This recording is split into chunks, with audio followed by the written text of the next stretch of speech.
Oh, what is happening, everybody? Welcome back to another episode of the GXWrestleCast. We're on episode 163 of my wrestling recap show, where once a week I go through all of the major WWE and AEW shows, give you the recap, give you the review, let you know what's going on storyline-wise, and at the end of the show, I give out my 3 stars of the week, awarding my 3 favorite matches that I witnessed with my eyeballs. And when there's a pay-per-view on the docket like there is this weekend with Halloween Havoc, I will be doing a separate pay-per-view review for those pay-per-views. So be on the lookout for Halloween Havoc, but let's dive into the recap with Monday Night Raw. They are in Philadelphia, baby, the home of ECW, the land of brotherly love, or however the heck it goes. But anyway, Philadelphia, one of the best wrestling towns in the world. Let's get in there. We're kicking it off with Seth Rollins jumping Bronson Reed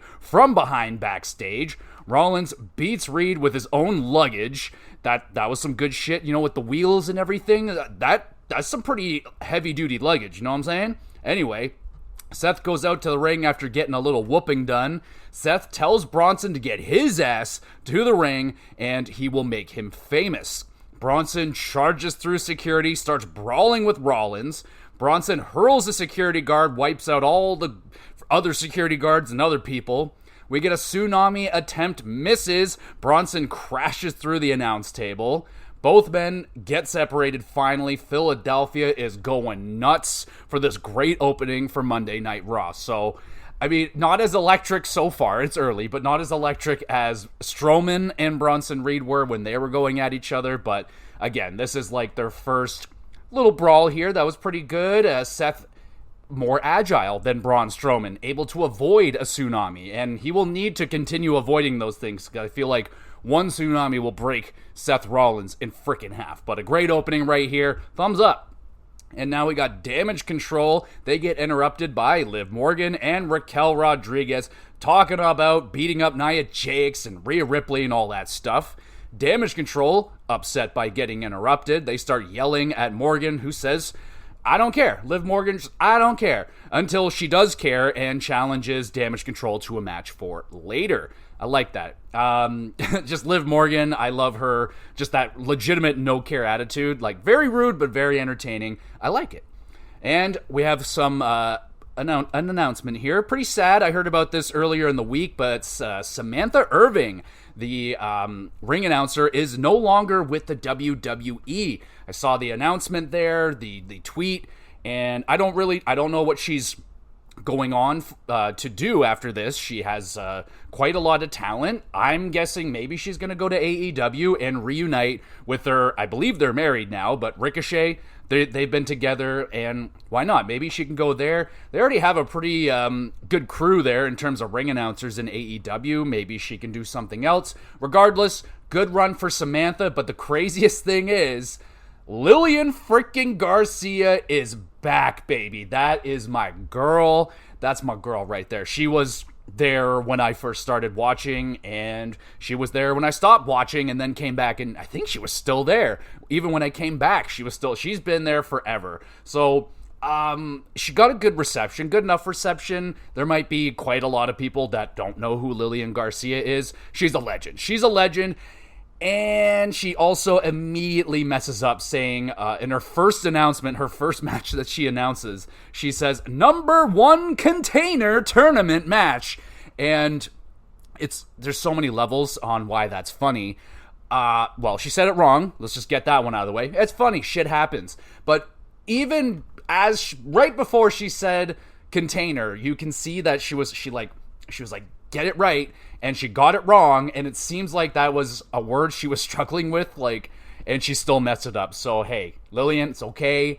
It's a shaky start for sure, but she crushed it throughout the rest of the show. So I don't care. I had a good old giggle about that one. I also felt horrible for her because, that sucks. You know, on your first announcement, you mess up. But from now on, we are doing #1 container tag team tournament matches, and we're doing that right now. New Day, Kofi Kingston, Xavier Woods versus AOP, Akeem and Razor with the Final Testament. We have The Miz also arriving on scene to scout out the match. Cross giving Miz a rundown of some of the perks of joining Final Testament, like getting a t-shirt. I mean, hey, if you're in the WWE, you're going to have like 8,000 t-shirts. Miz alone has 8,000 t-shirts, so who cares? You just get another t-shirt. Anyway, R-Truth also shows up, attacks The Miz, causing a distraction. Kofi with the roll-up, and New Day grabs the dub. Decent tag team match. Bigger picture is like The Miz looks like he's joining up with Final Testament. Makes sense. And then the feud with Miz and R-Truth continuing onward. No shenanigans with New Day, so that's good. They're being nice with each other. They're not arguing, so that's good. And they got to win, so there's nothing really to argue about. But then The Miz attacks R-Truth with Final Testament's support, and then the lights go out. That can only mean one thing. The Wyatt Six are back, and they are attacking Final Testament and The Miz. Rowan, with a double tackle, takes out AOP, picks up Loomis, and powerbombs him into AOP. Just a madman. Miz thinks he's escaped, but runs right into Uncle Howdy. Miz saved by the Ellerick, and then Howdy mandible claws the old man, and he is down. Paul Ellerick is down. That made me giggle. I didn't expect Paul Ellerick to take the mandible claw. It's not like a major bump or anything, but Ellerick's an older man, and he doesn't really do a whole lot other than wear leather jackets and look cool. Anyway, moving on. Welcome. It's nice to see Wyatt Six back. They've been gone for a few weeks now. Been wondering when they were going to pop back up, and here they are. We go backstage. Chaos still going on between Seth Rollins and Bronson Reed. They're now yelling at each other, so they're de-escalating, but tension's still high. And we got the Intercontinental Champion, Jey Uso, yeet, interviewed backstage. Jey has no love for his brothers in the city of brotherly love. There we go. Jey, confidence high. He will retain versus Braun Breaker later in the show. Yeet. We got ourselves a tag team match. It's Damage Control's Kairi Sane and Io Sky versus Liv Morgan and Raquel Rodriguez. More scouting going on. It's Lash Legend and Jakara Jackson watching ringside. Io hyping up Philly with a missile dropkick and the running knees in the corner to Liv. They're going pretty crazy. Damage Control pop-up elbow, more like an ass bomb. That looked very painful for Liv. Io, I guess, overshooting it a little bit, just plants her ass on Liv Morgan instead of the elbow. So that was funny. Io kicks Liv into the barricade. That was an awesome sell from Liv. She just throws herself into the barricade, like buckles herself in half. Great stuff. Io gets too close to Lash Legend, who pops Io with a punch to the face. And this match, it's disqualified. Damn. I knew it. I knew it was going to happen. But an enjoyable match until, the rudely interrupting and the ruining of the match between these women. But I don't like that. I understand why they do it. They do protect anyone in this match losing before Crown Jewel. Both these squads have a lot of big matches coming up. You don't want them losing. So, yeah, obviously, one of the easy ways to get out of that is a disqualification. You're also, fluffing up Lash Legend, Jakara Jackson more, continuing to show them on main roster, even though they're a part of NXT. But especially Lash Legend, I think I said it last week, that she will be a future champion for sure. She is extremely talented, but stop messing up my matches.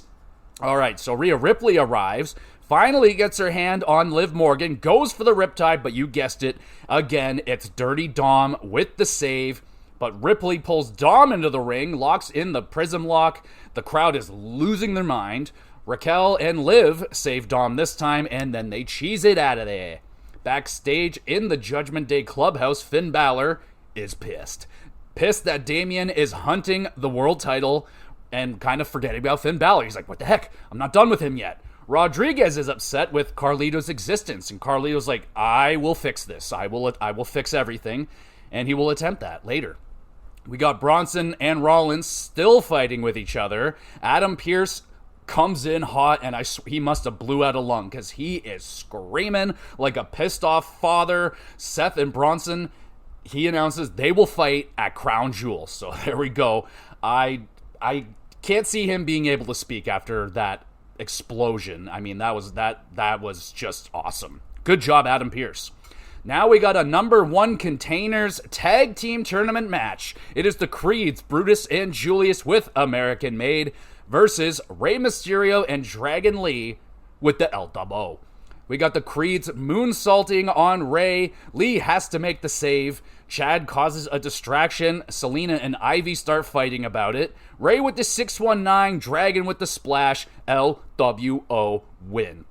Good tag team matchup right here. Julius, ridiculous strength on display on numerous occasions throughout this matchup. One odd thing that they're doing with the Creeds right now is like Julius is the serious of the two, and then Brutus is the goofball. He does this ridiculous laugh that he's really forcing, and it will get over at some point, but oh boy, yeah, that's possibly something that they end up breaking up about in the later future, so I'll keep that seed planted. We'll see where that one goes. Anyway, yeah, good match right here. 7.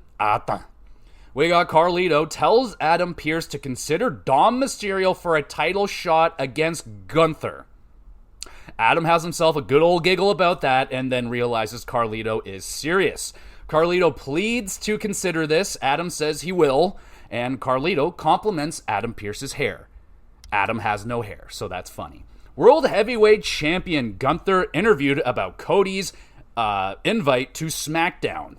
Gunther, long-winded answer, but yes, he will be showing up on SmackDown, so cool. Damian Priest cuts off the interview to tell Gunther he's gonna get the title back. So we'll pin that one in for later. Looks like Damian and Gunther will rekindle that rivalry probably after Crown Jewel, so they're touching on that now.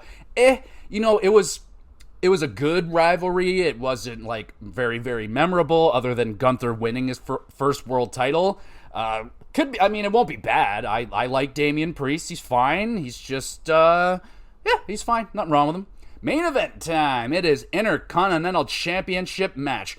Jey Uso defending against Braun Breaker. Breaker, mean backstabber on the apron. Just looked hella painful for both men. Mostly Jey, because he, took knees in the back, but Bronson a hard landing. Solo and Fatu arrive, having purchased themselves tickets for the show, and they got themselves a Yeet t-shirt. So yeah, they're all in right now. Solo claims he is here to help Jey Uso, also kind of distracting him, but Solo does take a spear from Breaker for Jey, so that's nice of him.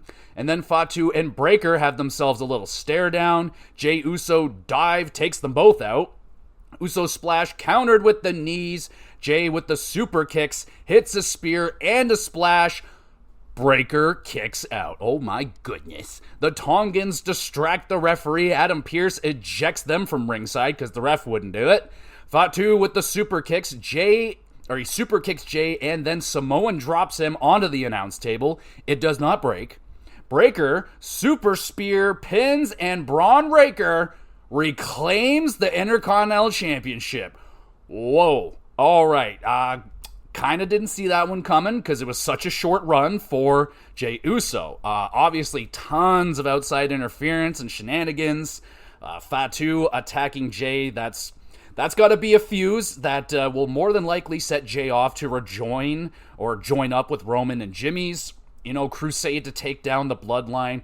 He just got his Intercontinental Championship taken away from him because of the Bloodline, basically. So, revenge. But yeah, a really short run as for champion for Jey Uso. That kind of sucks. It's nice that he had it.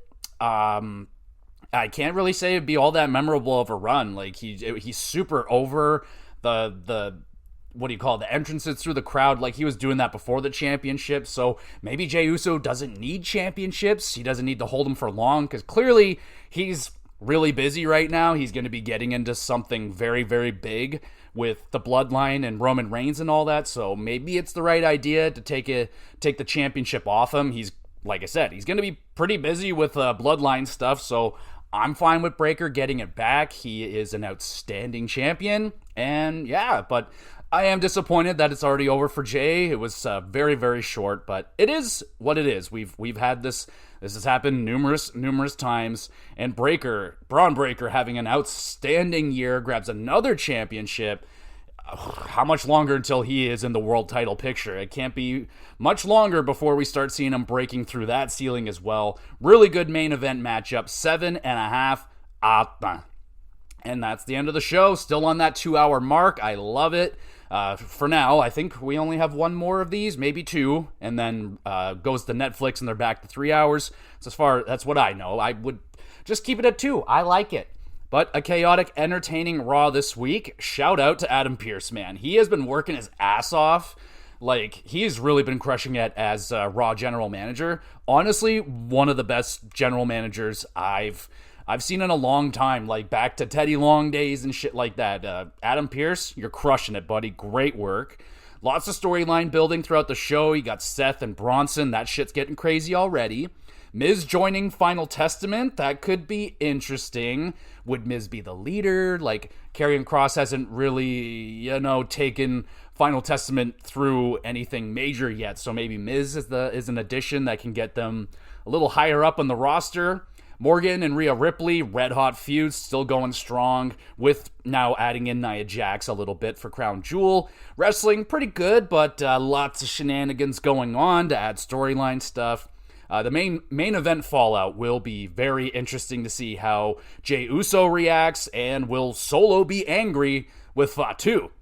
Because Fatu kind of fucked up potentially Jey Uso joining with them, costing them the match. And again, that's why Jey Uso was like, or Jimmy or Jay, they were just like, why'd you bring in Fatu and the Tongans? The trouble, man. And hey, maybe Solo ends up jumping over to Roman's side because he can't control the Tongans and Fatu. Maybe they do like a double thing, like how Solo was the one coming up and you can see like, okay, he's the one rising. Maybe now it's Jacob Fatu and he becomes the new fucking leader or something because no one can stop him. I don't know. I'm thinking way ahead. They still have a lot to get through before we potentially get to that.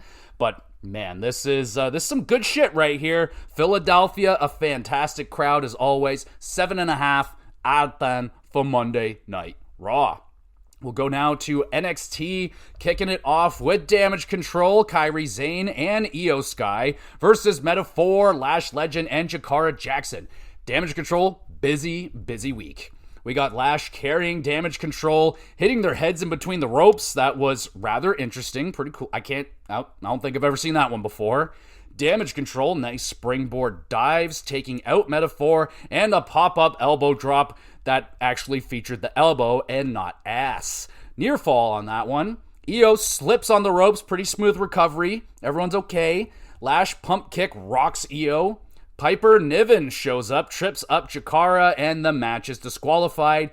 Dang, Damage Control can't get through a match without it getting disqualified. Chelsea Green joins Piper, taking out Meta-Four and Damage Control. Statement made. And a really solid opening matchup, competitive, nice tag combos. Lash looking like a fucking giant in the ring compared to Damage Control. She is huge. Yeah, pretty good. We get Jada Pinkett with ODM versus Tatum Paxley. Tatum, unique slam, gets a near fall. Parker, 2 hip attacks is enough to grab the victory. Another solid competitive matchup. Tatum, impressive performance. She was more competitive than I was expecting her to be in this one, so yeah, not bad. Wendy Chu appears, puts Paxley in a road case, and takes her away. Where? I don't know. We get Lexis King, though. He speaks with his mustache and beard combo, whatever he's got going on. Craziness. He's talking with Charlie Dempsey, looking for a shot at the Heritage Cup. Dempsey's fine with it, but Lexis King needs to find a corner man. King can't get anyone to trust him, though, because he's Lexis King. So King seeks Ava Rain's help, but she can't force anybody technically to be in King's corner, and King leaves all disappointed and sad. So can't find any friends. You suck. Javon Evans is getting hazed backstage by Nathan Frazier, and Javon can't takes no more. Javon smacks Frazier for the disrespect. And Wesley is watching, and he enjoys this spark from Javon. So, this is very similar to how Wesley came along years ago. He was this, I'm happy to be here. I'm excited. I'm new. I'm young. I'm fast. I'm super talented, but I'm a little bit white bread, or if you will. I'm very plain. And Javon, more personality, I would say, than Wesley when he first showed up. But Javon, moving on now, he's starting to show up like, I'm not a pushover. I'm not just a happy guy. I can whoop some ass, and I like that. So that's good. We could get into some pretty good feud here with Wesley and Javon Evans potentially, or maybe somehow Wes Lee convinces Javon to come under his side and be like, yo, man, look at the success I've had ever since I've become an asshole. So there it is. We get Rizzo. Oh, no, she's been attacked backstage. But by who? We don't know. But now we got Luca Crucifino with Styx versus Oba Femi. Oh, boy. Luca, what have you done? Oba, mean shoulder breaker, starts a focused attack on Luca's shoulder. Luca fights back. Nice loud smack on Oba's chest. Now Oba is pissed. He sheer drop slams and powerbombs Luca, and that's the end of Luca's night. He's done. An impressive, courageous performance from Luca, trying to fight up against the monstrous, unstoppable Femi. It didn't work, but he tried. Entertaining tune-up match there for Oba, just throwing bitches around, good stuff. I think everyone knew that Oba would win. Oba continues beating up the family. Here comes Tony D'Angelo arriving. Oba zip ties Tony to the ring. Oba warpath puts Stacks through a table. Powerbombs poor Luca through a frickin' ladder. My goodness, those were some gnarly bumps. Thumbs up, and Oba continues to be unstoppable. We get Mr. Chase. He calls out Reg Haaland for an ambulance match. All right. I can get down with that. That's fine. That'll definitely spice up this situation more. In terms of who can win that match, again, I feel like this storyline, I feel like they pulled the plug on it too early for Haaland exploding on them. So, I don't know. Are they done with Haaland? Like, if he wins the ambulance match, like, what does that do for Chase U? I think Chase U kind of needs this win. Chase just coming back. But anyway, it'll be a fun match. We get Ethan Page and Trick Williams in the ring to talk before their match. Halloween Havoc, of course. Trick looks awesome in his fuzzy white coat. I mean, damn, that dude is popping with the NXT Championship. Just looks amazing. Trick Willie, that is a look. I like it. Ethan calls Trick spoiled for getting to grow in the state-of-the-art performance center, while Ethan Page had to fight in the dank and bleed for his success. Trick calls Page jelly and desperate. Page agrees he is desperate, and Trick should be scared of this desperation. Trick says he looks forward to the Devil's Playground. Great promos right here from both men, especially from Ethan Page. Laser focused, and Trick Willie, super duper confident. How can you not be super confident when you look that good in a white puffy coat? I mean, damn. Thumbs up. I like that. Sol Ruca now going one-on-one with Carmen Petrovic. Ashante is hanging out with another lady friend in the crowd. This upsets Carmen. Petrovic, nice discus lariat, taking out some frustration. Ashante leaves with his friend. Petrovic loses focus, gets nailed with the Soul Snatcher, and Ruca wins. A solid match there. Obviously, Carmen needs to ditch Ashante and start focusing on wins. The guy is a loser. We get Oba Femi. He gives Nikita Lyons back her coat. I don't know where he found it, but he did, and he gave it back to her. And Nikita Lyons hooking up with Oba. That is, whoa. That's electricity. Whoa. Little seed planted right there. Is that going to develop into anything?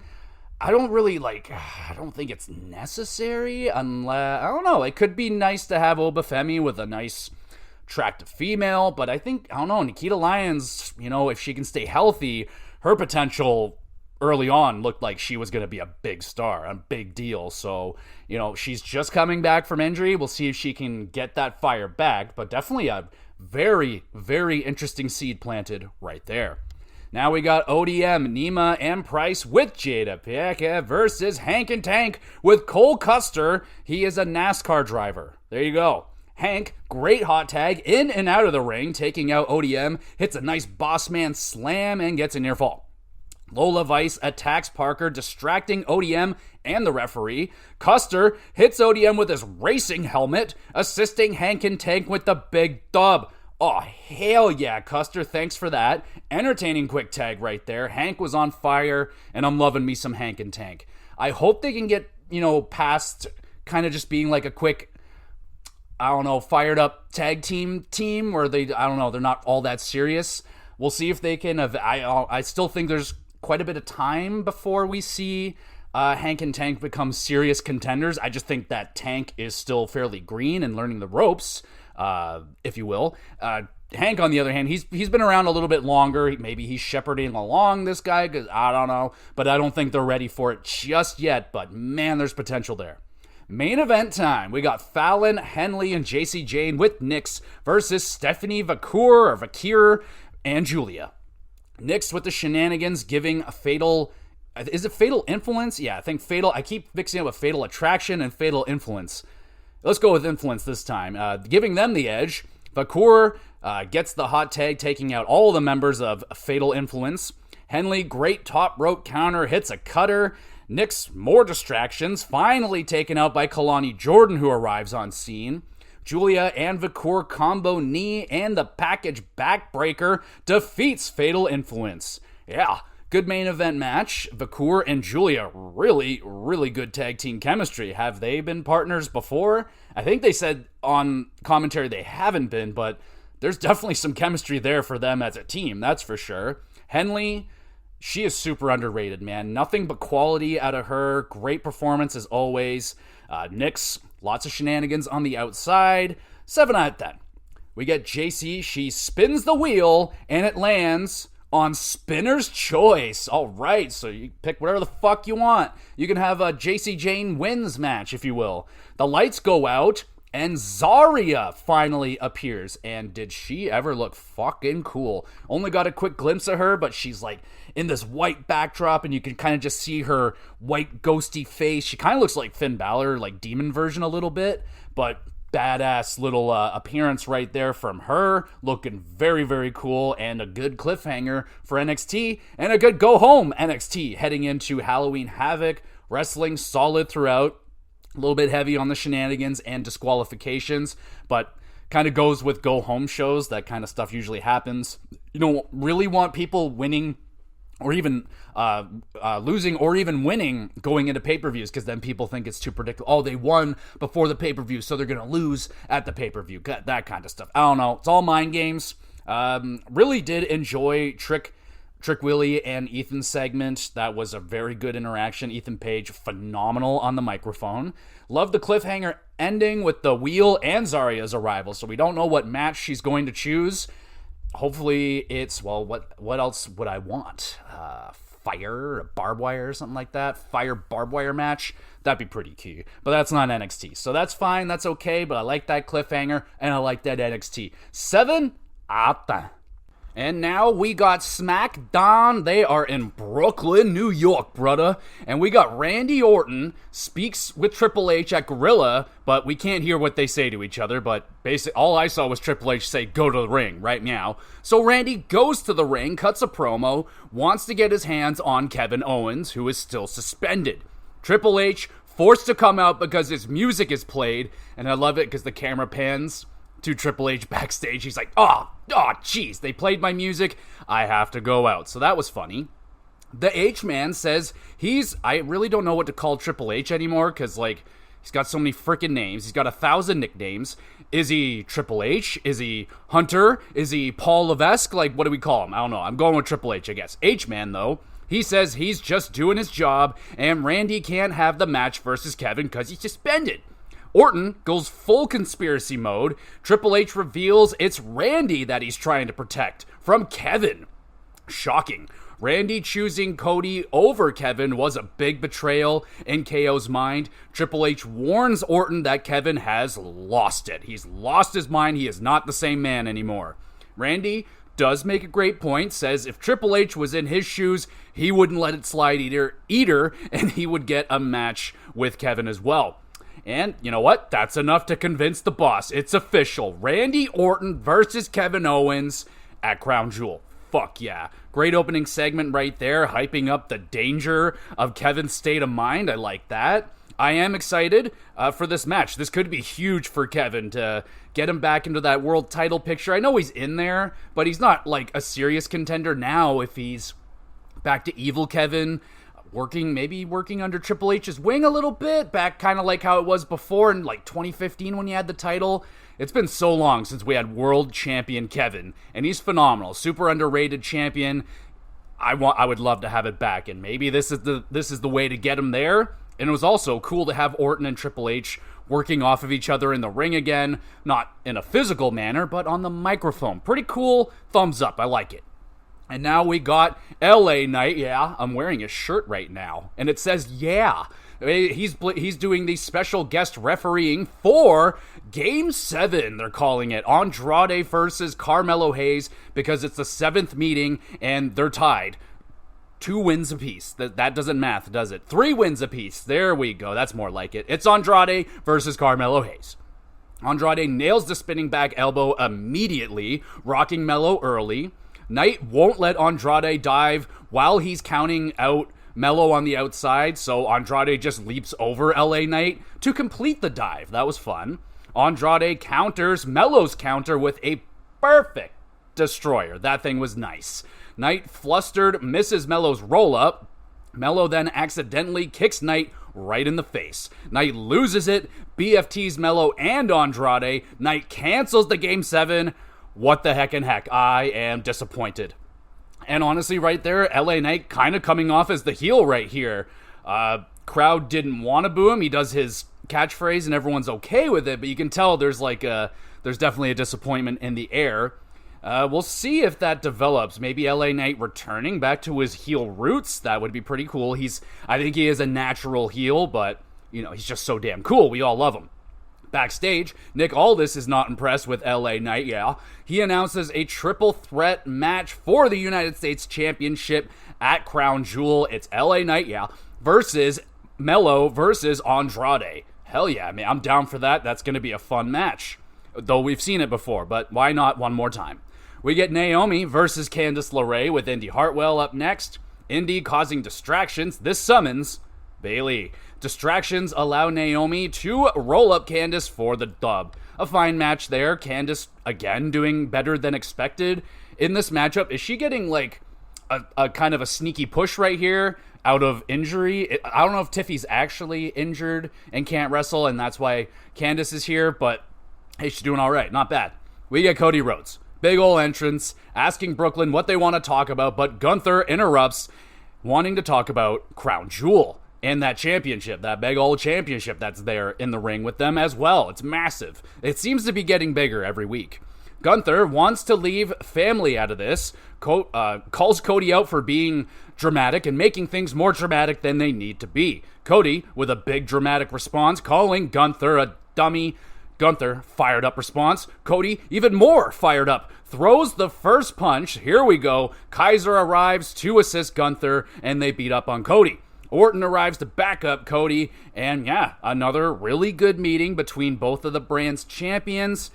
I'm feeling that this match is going to be really freaking stiff. Like, I don't think they hate each other or anything, but they're definitely, they're getting fired up, and they're going to show it off in the ring. I think Cody's going to eat some nasty chops from Gunther. That should be fun. And now we have all 3 brand GMs. They announce a fatal 4-way tag team match for the Women's Tag Team Championship at Crown Jewel. I think it was like Lash Legend and Jakara, the EOS Damage Control, and probably Fatal Influence, I think, are all involved. Regardless, that's a big match. That should be fun. And we get a number 1 Containers Tag Tournament match. I'm only going to do that for this episode, then I'll go back to Contenders. I'm sorry, Lillian. It's DIY, Gargano and Ciampa versus Motor City Machine Guns, Sabin and Shelley. Let's see what they got. The Guns meet in the middle on Ciampa. This upsets Gargano, who slingshot spears Sabin. DIY super kick, fairy tale ending combo. Ciampa nails a running knee, and Sabin kicks out. Holy crap, I was shocked on that one. Couldn't believe it. DIY, that's like 3 finishers right there. DIY, friendly fire. I keep seeing I have the abbreviation for Motor City Machine Guns. I keep wanting to say My Chemical Romance. I will try not to. Motor City Machine Guns hits Skull and Bones, pins and wins. Oh my goodness. Motor City Machine Guns earn a title shot against the Bloodline in only their 2nd match in the WW. That is pretty damn impressive. They're looking hella strong, kicking out of that finisher combo by DIY. That was ridiculous. And like I said, earning a title shot in their first 2 weeks. Really good back and forth match with DIY. Good chemistry between both teams. Yeah, 7.5 out of 10. And then the Bloodline arrived to introduce themselves to their number one containers. Brooklyn loudly booing, making Solo angry, which is funny.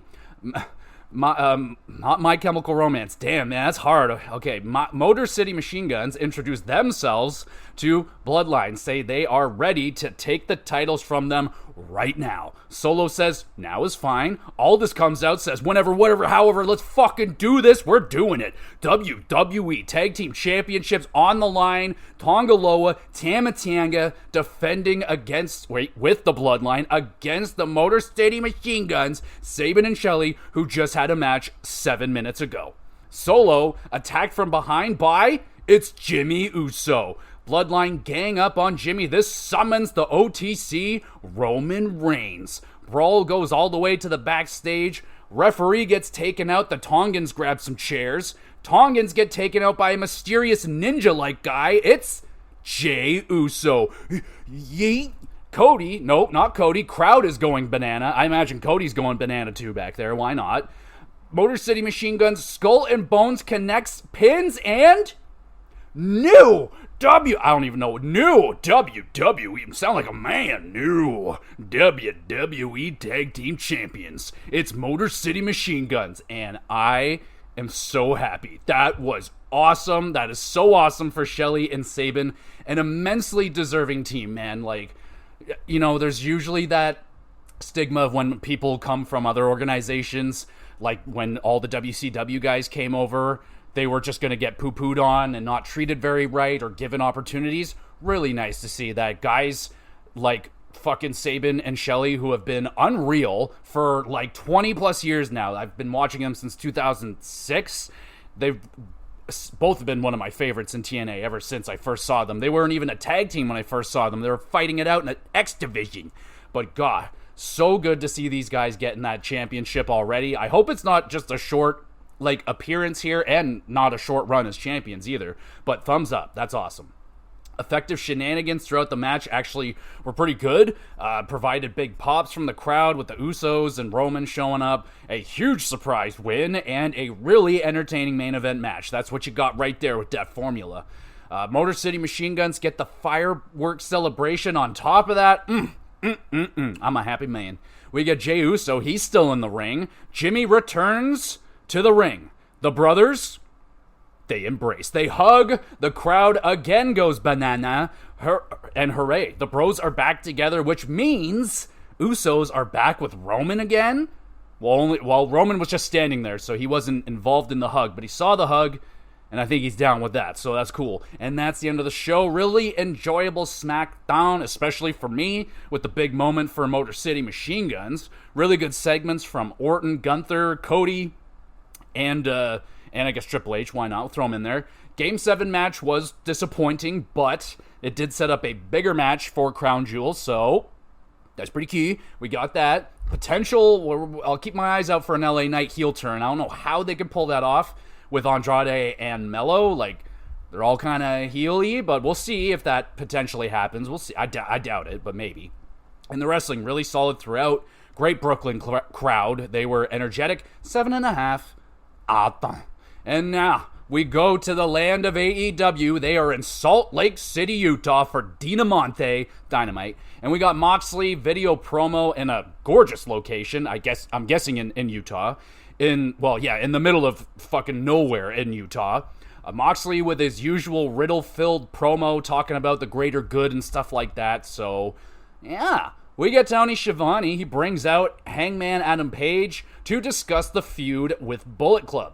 Hangman gets attacked by Colton Gunn, getting revenge for his brother. Hangman turns the tables, beating Colton, about to choke him out with a belt. Out comes Jay Weiss and Juice. They arrive to save Colton. Jay and Hangman brief brawl, but Page able to escape. There's just too many people. White calls out Adam's weaknesses, like Adam can't beat the Switchblade Jay White. Hangman pissed, he's got no response. And hell yeah, this feud is heating up nicely. They should most certainly have a banger of a matchup. Going to be really hard hitting, and yeah, I'm excited for that. We get Sammy Guevara versus Shelton Benjamin up next. Oh, baby, with MVP. We get Sammy with the nice springboard moonsault. Benjamin catching Sammy on the next dive and then hits a mean belly-to-belly suplex. That's a hard bump right there for Sammy on the stage. Benjamin playing with his food. That's what MVP's saying. Sammy rallies with a nice dive and a cutter. Shelton anti-air super kick. Really reminds me when Shelton Benjamin took the Sweet Chin Music springboard style.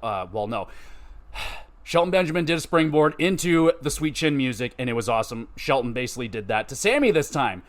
Oh my. Run, up knee, and the T-bone from Benjamin defeats Guevara. Good quality match between two ridiculous athletes. Like, Shelton is still such a ridiculous performer. He's very impressive, still doing everything that he's always done, so I love it. 7 out of 10.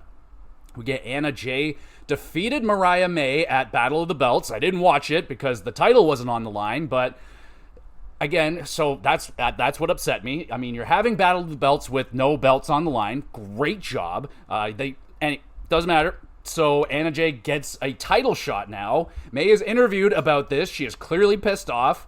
Mariah says Anna is not on her level. Jay shows up talking trash. Christopher Daniels is there to break it up. All right, we get Don Callis and Kyle Fletcher now in the ring with an important message for Will Ospreay.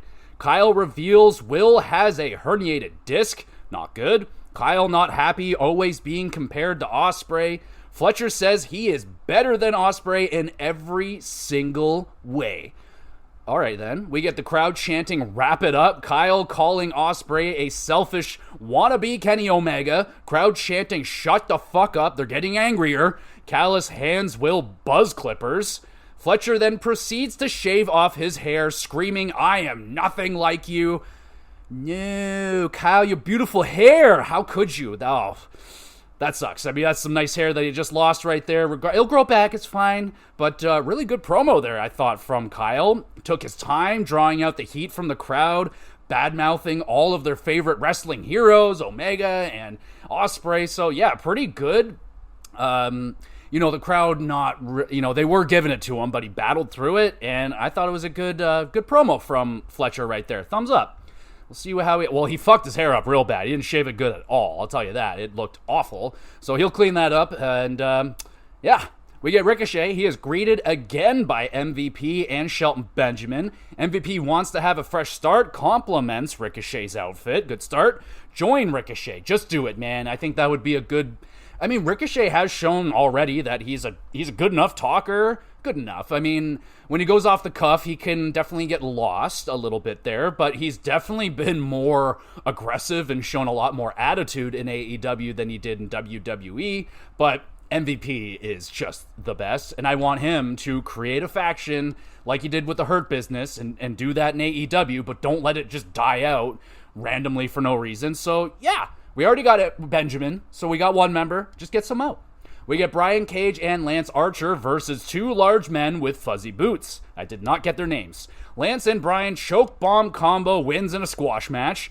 Honestly, this squash match makes a little bit of sense. I mean, Lance Archer and Cage, they're a monstrous duo, so who fucking could stop them? The only people, like, maybe House of Black, they could potentially get in there with them. But, yeah, it makes sense to squash. But the two guys they squashed, like I said, they were big. I thought it was going to be a legit match. I was like, oh, who are these guys? And they just got their asses kicked, so who cares? Ring of Honor World Championship match. It is Mark Briscoe defending against Chris Jericho in a ladder war match. I didn't see anything extra to make this more than just a regular ladder match, so it's just a ladder match, but they call it a ladder war. That's cool. Briscoe shoves Chris off of the apron through a couple of tables, like, immediately. That happens very fast, and kind of a nice, pleasant fall for Chris. Jericho crashes and burns through the ladder on the outside. That looked like it hurt. Mark is a bloody mess. He hits Jericho with a Death Valley driver through a ladder. My goodness. Briscoe climbs the big ladder. Brian Keith meets Mark at the top and just kind of tells him, don't you do it. Rocky then arrives, smacks the shit out of Keith with a kendo stick. Briscoe with the froggy bow off the ladder, puts Chris through a table, and just a nasty bump right there for Briscoe. Looked like he got more of the table than he got Chris, but Hell of a bump, thumbs up.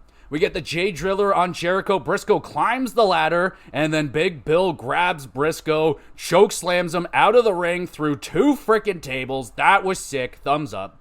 Bill carries Chris up the ladder. Jericho pulls down the title and becomes the Nueve, which means 9. 9-time world champion Chris Jericho, and a banger of a ladder war match. Briscoe, awesome performance. Took a lot of big bumps in this one. Shenanigans expected, but I really enjoyed Big Bill's role. Keith and Rocky, they were just, I don't know, I didn't feel the need for them to be there. They were only there really to keep their own feud together going, so I don't know. It felt like too much, so I didn't like that. But overall, an 8 out of 10. And then we get the returning Tomohiro Ishii. He stares down Jericho, and they have some unfinished business. So it looks like Jericho's got his first opponent in Ishii.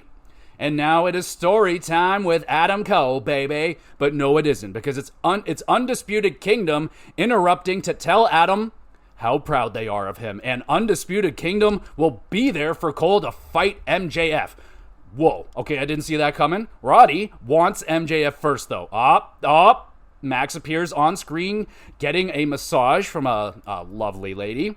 Tells Adam and Roddy, first to win 3 matches will get a match with MJF. Also, Max will not appear in person until those 3 matches are won. So, at least like 2 or 3 weeks before we get MJF live again, but we are getting some pretty entertaining videos out of him, so alright, fine. And he can heal up, I guess, if he's hurt. We get Jamie Hayter responds to Penelope. There it is. I needed that.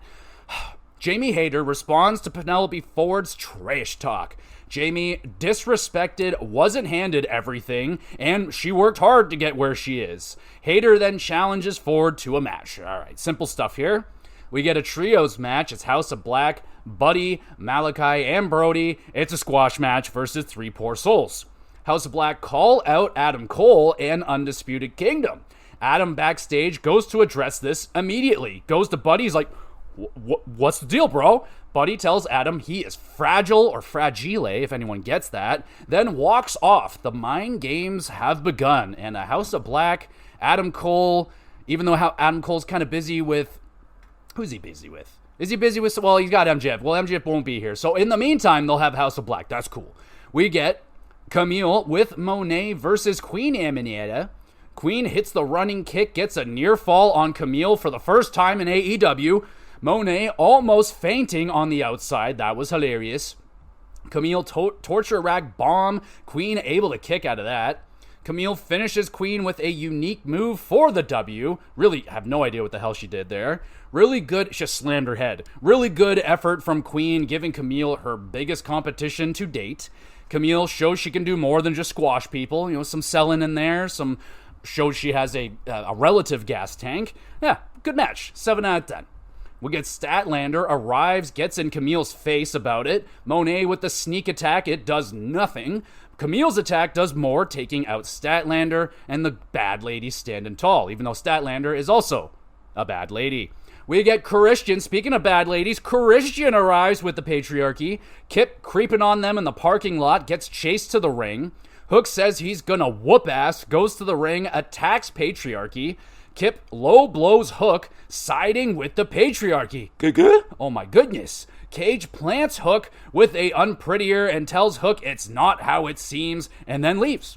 Christian was he behind the Taz attack? We still haven't got clarity on that, but it at least looks like that's what Hook believes happened. So what I'm thinking here is that Christian made Kip do it because Kip needs a father, because his actual father died in real life, which is super sad, but they're using it as a storyline, and Christian's all about taking in people that need a father. So there you go. That's what's going on there. We get a main event time now. It's trios match action. Private Party, Cassidy and Quen, plus Danny Garcia versus the Elite, Jack Perry, and the Bucks, Matthew and Nicholas Jackson. We get Perry, plants Danny on the floor with a hell of a DDT. Hathaway is in the crowd offering assistance to Private Party, still wanting to, be with them.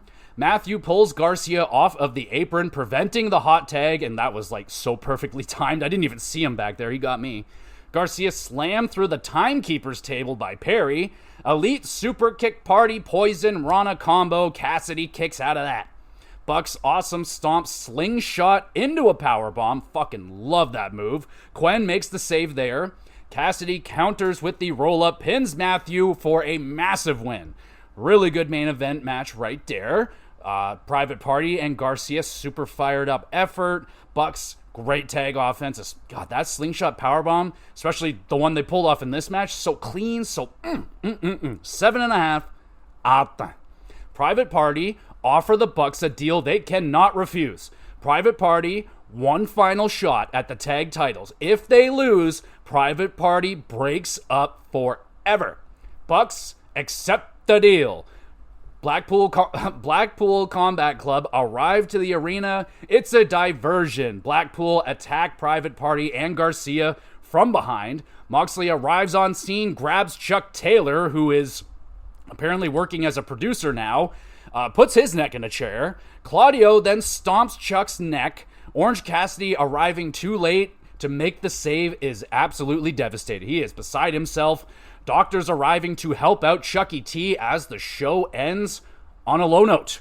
But an enjoyable Dynamite overall. Good mix of storyline and wrestling this week. Paige and White, fiery week. I mean, they're starting to heat up. They're going to kick the shit out of each other when it's time. Blackpool up to their usual antics, bringing Chuck Taylor into it. And again, that is really going to set off Orange Cassidy. Only a matter of time now before he explodes and gets involved with Blackpool and starts to fight with them.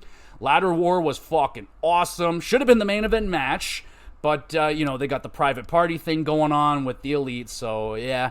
But Private Party, will they finally become champions, or will they break up? This one feels like it's the championship win, because, I mean, the last match was supposed to be the last one, so this is like the final, and honestly, like, I can see Cassidy being a good singles guy, but I don't think Mark Quen's going to make it on his own, so he would probably just end up in another tag team.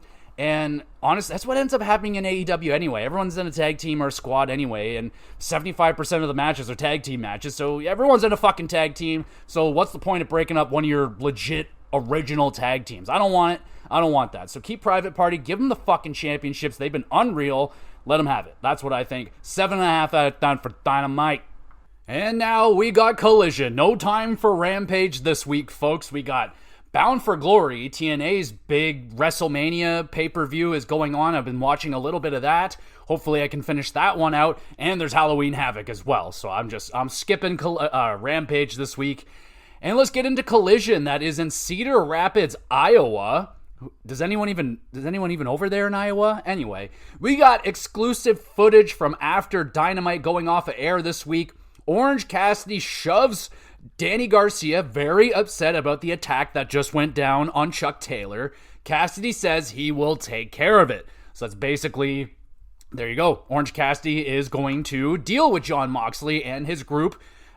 Should be pretty fun to see how that one goes out. Orange Cassidy has been a little dormant for a little while here since he lost his international championship. He's been pretty quiet, so this will get him back into that spotlight for sure.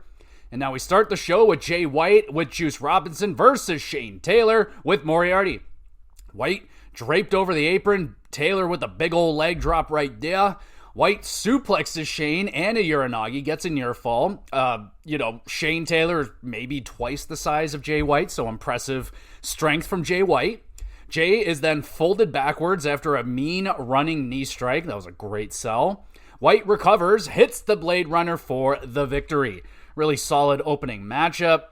White gets on the microphone, admits that Hangman hits harder, but Switchblade is tougher and smarter.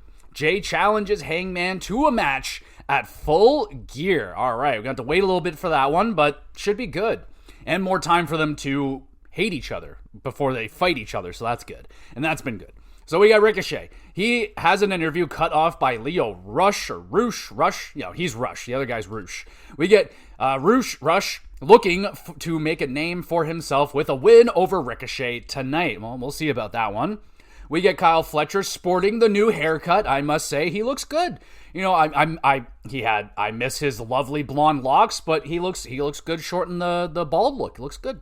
Fletcher calls himself the prototype superstar, challenges anyone for a match, whenever, wherever, however, whatever, all that. And now we got Penelope Ford versus Robin Renegade. Ford, nice flexible counter into a cutter. Ford with the Muda lock forces Robin to tap out. A decent tune-up match right there for Penelope.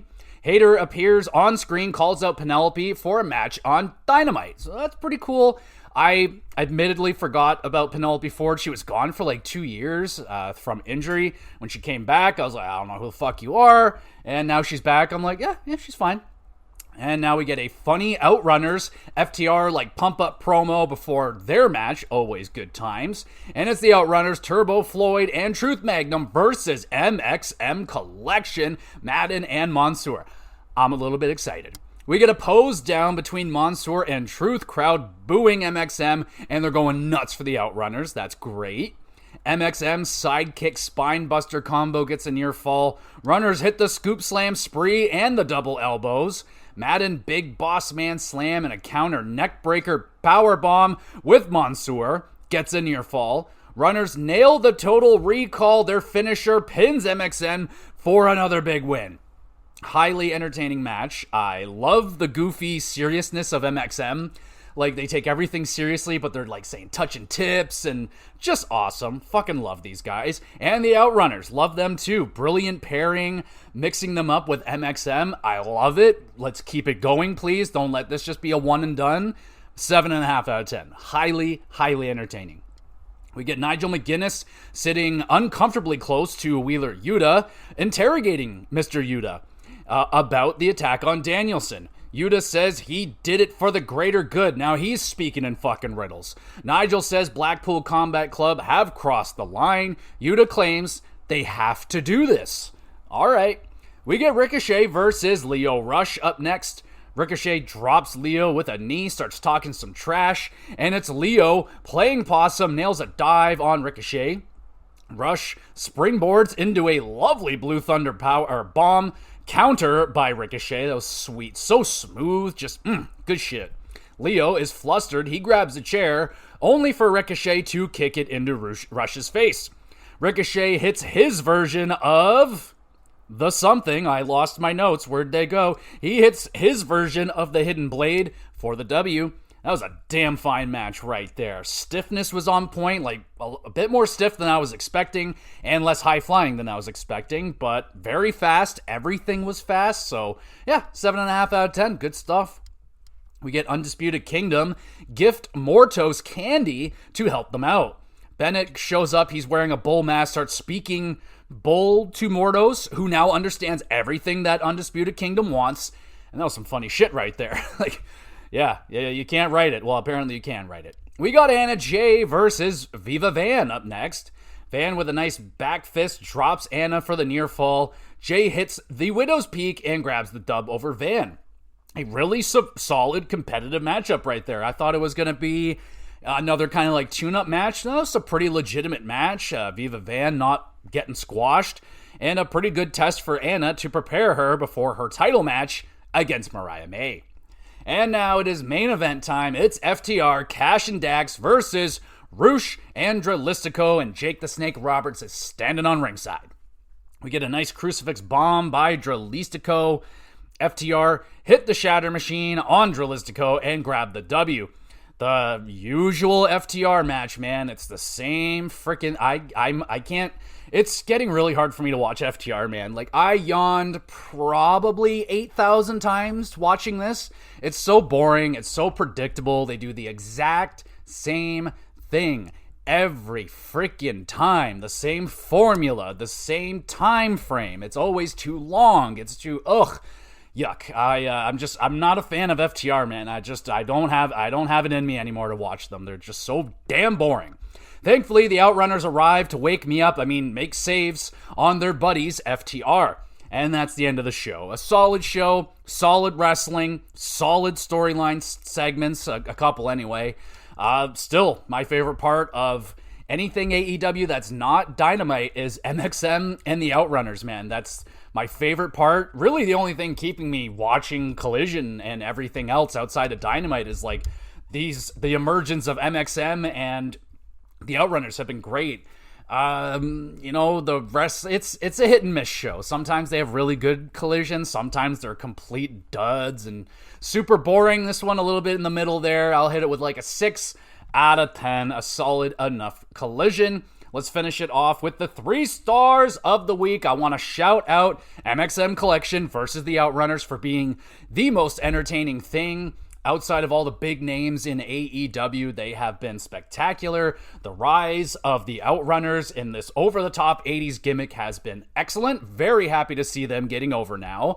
And MXM, just highly entertaining. Great to see them fighting with each other. I would like this to continue, but more than likely not. Probably won't. So maybe this is the only time we see them fight for a while. And now for the official 3 stars. 3rd star goes to Braun Breaker versus Jey Uso for the Intercontinental Championship on Raw. We already seen this match, and we've seen it done better before, but pretty big surprise right there. And it was a good match. These two have good matches. They have good chemistry, and it was another really good match, just not their best. And 2nd star goes to DIY versus Motor City Machine Guns on the SmackDown. I would do like a double, just kind of that whole Motor City Machine Guns situation on SmackDown. That whole thing was outstanding. I am so happy for them. Good enough for the 2nd star. And the 1st star goes to, it's gotta be the Ladder War. Jericho versus Briscoe on Dynamite. The biggest, flashiest match of the week for me. It's a ladder match. Love ladder matches. They did ladder match things, and I enjoyed it very much so. Good enough for the 1st star. And that's the show, everybody. Thank you so much for listening. Be sure to be on the lookout for the Halloween Havoc review. I will try my best to get that out tomorrow. I will watch it. It actually hasn't started yet. I could do predictions, but fuck it. Who gives a shit? Who gives a shit about what I think is going to happen? Should be a fun show, though. I'm pretty excited for it. I had the night off, so I can watch it. So that's exciting. So be on the lookout for the review. And make sure you've been checking out all the GamerCast episodes this month, because they're all Halloween-themed. Horror games. Everything's a horror game. Just did Dead Space, one of my all-time favorite video games. Just one of my favorite and one of my favorite horror games. Had to do Dead Space. I played the remake, but we're talking the original Dead Space and the remake Dead Space, so go check that one out. Did the Hellblade franchise, did Little Nightmares, I did Resident Evil 1, so yeah, there's a lot of spooky content there for you, and there's one more GXWrestleCast Halloween version coming out on Halloween, so be on the lookout for that. It'll be dropping on Thursday, which means the GamerCast is just going to be dropping a day earlier, so it won't be on Friday or Saturday. So you're not getting 2 this week. You just get 1, but it'll be earlier. So be on the lookout for that, plus the Halloween Havoc review, and of course, the Hockey Cast. The Leafs had a really bad week.